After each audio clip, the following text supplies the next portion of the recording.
Chapter 2 The Liberation of Devaraja. Shaunaka said, O Sutta, thou art the most blessed and the most fortunate knower of the greatest truth. Thou hast narrated to us out of great compassion this divine wonderful tale. This wonderful narrative that destroys hosts of sins, purifies the mind, and propitiates Lord Shiva has been heard by us. Thanks to thy compassion, we have decisively realized that there is nothing so fine and nice as this tale. Who are those among sinners in the Kali age who get sanctified by this story? Please enlighten us. Make the whole world gratified. Shutta said, man who habitually commits sin, wicked persons indulging in vicious activities, and persons of lecherous disposition become pure hereby. This is a great jnana yajna, sacrificial rite of wisdom. It yields worldly enjoyment as well as salvation. It dispels all sins and delights Shiva. Man overwhelmed by the thirst of covetousness, those devoid of truthfulness, those who decry even their parents, haughty, vain fellows, and persons prone to violent activities become sanctified by this. Those who never practice the duties of their varnas and ashramas, caste and walks of life, and those of malicious temperament become sanctified thanks to the jnana yajna even in the Kali age. Those who habitually practice deception and those who are ruthless and of cruel disposition are sanctified by this jnana yajna even in the Kali age. Those who misappropriate the wealth of Brahmins and thereby nourish themselves, and those who indulge in heinous crimes of adultery become sanctified by the jnana yajna even in the Kali age. Those who always indulge in sinful actions and those who are roguish persons of wicked mind become sanctified by the jnana yajna even in the Kali age.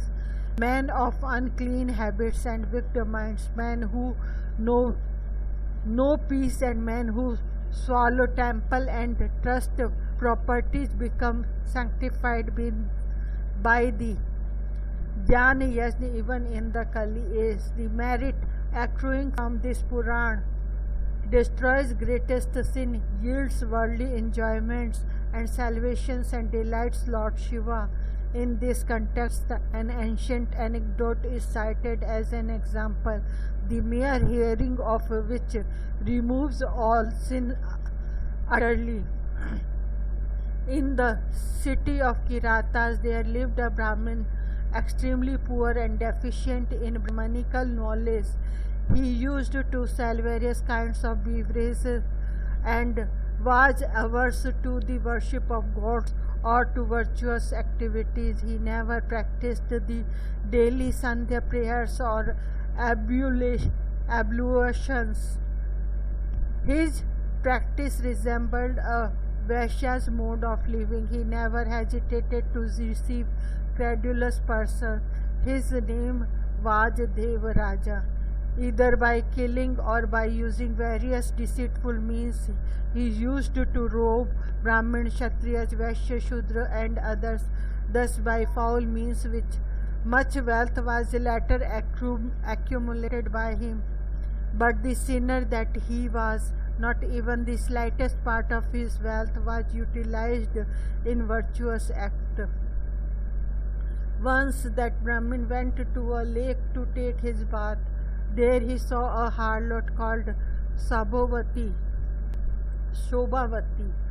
and was much agitated at her sight. The beautiful woman was extremely delighted on coming to know that a rich Brahmin had become her willing slave.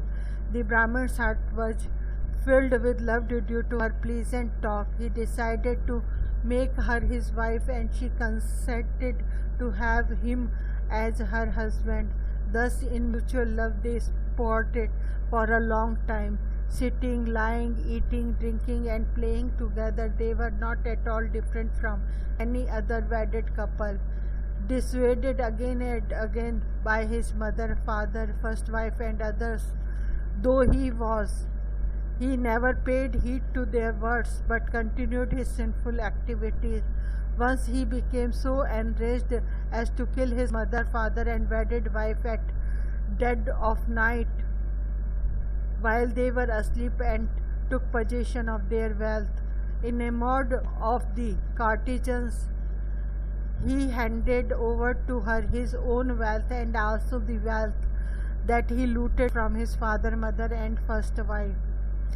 In the company of this harlot, he used to eat all sorts of forbidden food, became an addict to wine and spirituous liquors, and partook of his food from the same plate as his concubine. Once by chance he came to the city of Pratisthana. He saw a Shiva temple where saintly men had congregated. During his stay there, he was afflicted by an acute fever.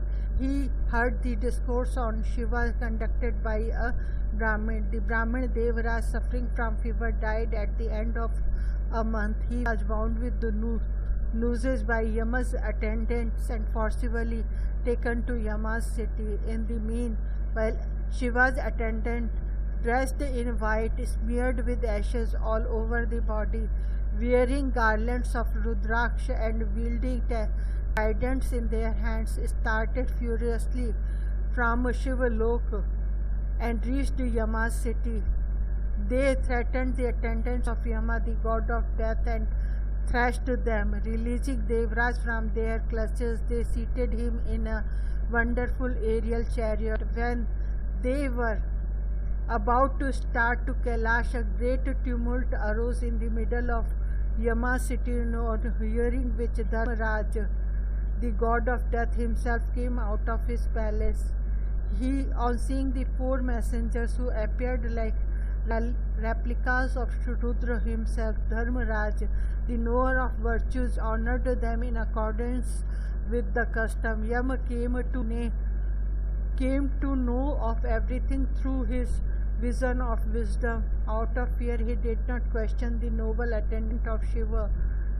Being duly honored and adored by Yama, they went to Kailash and handed over the Brahmin to Shiva, the very ocean of mercy, and to the divine mother Parvati. Blessed indeed is the story of Shiva Puran, the holiest of holy stories, a mere hearing of which qualifies even the greatest sinner for salvation.